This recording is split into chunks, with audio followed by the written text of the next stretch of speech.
I hoped that I would never have to make this video, but it has happened, and yesterday afternoon Leeds United got relegated. If you could hit that subscribe button, that might numb the pain just a little bit, but let's get into the video. Today's video is going to be about what went wrong. There's going to be a future video about what things are going to happen in the future, but for now it's what went wrong this season and why that Leeds have gone down.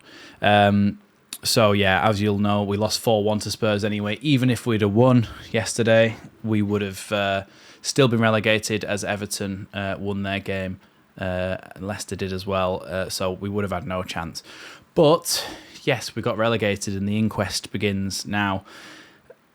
It's down squarely on the shoulders of three people, and those three people are Angus Kinnear, Victor Orta, and Andrea Radrizzani. And already one of them has gone in Victor Orta. His recruitment, he was responsible for the management decisions, a lot of them. Also, that was in collaboration with Kinnear and Radrizzani on those decisions. He was the one who wanted to get Martian in the first place, said that he would be the natural successor. Obviously, we saw that it wasn't that. And whereas Bielsa liked to play passing football and keep possession, Jesse Marsch said he was openly said that he was happy to lose the ball and actually then try and win it back and score goals, which is the complete opposite of what Bielsa wanted to do. He wanted to play possession football, so that was already an oversight and should have been a red flag at the time, really. I backed Marsch because I feel even if I don't agree with the decision, which at the time, I was sold a dream. I was told that Jesse Marsch would be the one and he'd be really good for us. So I believed it and I backed him, and I did my tactics videos and said even just a few days before he was sacked, I did another video explaining his tactics and saying that, yeah, I think he could keep us up. Then he got sacked. So that decision in the first place never worked. He kept us up the season before, but this season he had a few good results at the start and then it was really bad. We played well and we were always in games, but we weren't good enough to actually win them. And that brings me on to the recruitment of the playing staff as well, which obviously is down to Victor Orta, but also down to Radrizzani and Kinnear as well, because at the end of the day, Radrizzani is the one who pulls the trigger for the funds alongside the 49ers in some cases. But we didn't bring in a strong enough right centre-back. We didn't bring in a strong enough left back. We brought in Verba, which was a good decision in January, but also that wasn't down to Victor Orta. That was down to Jesse Marsch saying, look, I worked with him at Salzburg. He was really good. Bring him in. So that wasn't even Orta's recruitment that he could take credit for. So we needed a left back. We needed a right centre back. Rasmus has started to play a little bit better now, but for the most part, he hasn't been good enough as a replacement right back. The midfield hasn't been strong enough. We still needed another central midfielder in there. And we needed a striker as well. And whilst I do think that Jorginho Rutter has got bags of potential, I think that it was the complete wrong time to pull the trigger on that decision. I think it's too much money for somebody in the situation that we're in. If we could have got Victor Gyökeres from Coventry, somebody who's been proven to have been bagging goals for them in the Championship, or somebody else from abroad who's a little bit more proven. I like Jorginho Rutter. I think he could be a fantastic player for us if we can keep hold of him and give him a lot more game time in the Championship, but it was the complete wrong time to make that decision. So yet again, another recruitment issue, and that's what it all comes down to. Yes, you can blame Jesse Marsch because his tactics weren't working in games, but if we had better players, who's to say that those wouldn't have worked? There was moments where we should have really won games, but we missed penalties against Arsenal. We then gave away stupid goals against Arsenal, like in the same game. And all the other things that have happened as well, a lot of them could be avoided if we had better playing staff. I like a lot of the players that are in this squad, but I don't think they were good enough to keep us in the Premier League, and the proof is in the pudding because we have, in the end, gone down. We needed a right centre-back, left-back, central midfielder, striker, and we probably would have been a decent outfit and maybe stayed up. Then comes Javi Gracia, and Javi Gracia at the first seemed like a good decision and he was doing well. For some reason, that just completely fell apart and we sacked him. And then it ended up ended up getting Sam Allardyce in for the last 4 games, and obviously Sam Allardyce can take no blame whatsoever in this because he only had 4 games. He got a point out of those 4 games, which wasn't enough to keep us up. But it all comes back to the board. Now, when Bielsa came in, not many people particularly thought that this board were fantastic anyway. We thought, well, they've got to be better than GFH and Ken Bates and all the other horrendous ownership, and Chilino as well. They've got to be better than that. And they were better than that. And they got in Thomas Christensen, which was a rogue shout from the Cypriot League, I think he was managing at the time. And he did okay, nearly got us a decent position, but wasn't quite good enough. And then Gary Monk, and nothing ever quite came to fruition. And we'd heard from Middlesbrough fans that Victor Orta was pretty bad, and they all hated him. But then Bielsa came in, and he papered up all the cracks. He had so much control over everything that happened in the club that the signings, he would have final say over all of them. He would be presented with a signing, and he would say yes or no.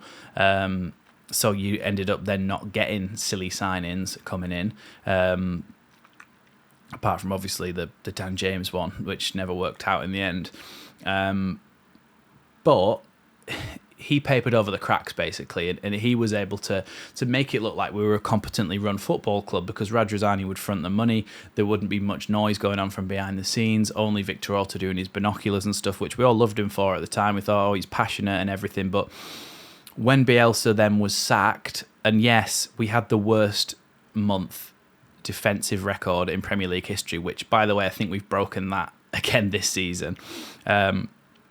So yeah, you could say there was grounds for him to go, but when he went, it's all fallen apart, and the recruitment has then been on the shoulders of Victor Orta and Radrizzani and Kinnear, and they've brought in who they think was the right decision. And Jesse Marsh, I don't think has had anywhere near as much of a say in it as what Bielsa would have done. So when Bielsa's getting a transfer coming in, he says yes or no to it. I don't think Jesse Marsh really gets the option as much. Basically, they've gone, there you go, there's your player, do what you can with him. Although, yes, he had some signings that were his, that he said, right, I want this player and I want this player. I think some of the other ones, like, let's take Mark Rocker and Mark Rocker and some of the other signings that we brought in, I don't think they were specifically his players. Jorginho Ruta maybe as well. So yeah, and then obviously Marsh is sacked, then it's on to Gracia, and we have that period between managers where we're thinking, who the hell are we actually going to get? I made a video on Iraola because it seemed like it was going to be him at the time. Then that fell through, and we basically went for our 5th or 6th choice in Javi Gracia. So it's just been a shambles from the start, and to me, the sooner the 49ers take over, the better. I was just a bit numb at full time yesterday. I wasn't even like angry or upset. It was more like before the day started, I knew that we were going to get relegated. And so when I just watched it happen, I was just like, well, this was inevitable, and it's awful. But hopefully we can get rid of some of the deadwood in playing staff and mainly in the boardroom. I don't know what's going to happen soon in terms of the 49ers takeover and stuff. Your best person for that is probably Jer on Leeds United, The View. So I'd recommend you go and check out his channel because he's got all the latest 49ers news and stuff. He does daily news updates, and that's where I'll be getting my information from on the 49ers deals and stuff. But personally, I hope it goes through as soon as possible so that we can start a new era at this football club by first getting rid of Radrizzani, Kinnear, and Orta's already gone. So hopefully we can fill that role as well with somebody who's competent. But yeah, I just wanted to go through my feelings really, where I think it's gone wrong. And like I say, it falls squarely on the shoulders of those three at the top of the board. Their recruitment's not been good enough in terms of players and management, and just overall. They've just shown that they're not good enough to run a Premier League football club, and we need to get somebody else in, really.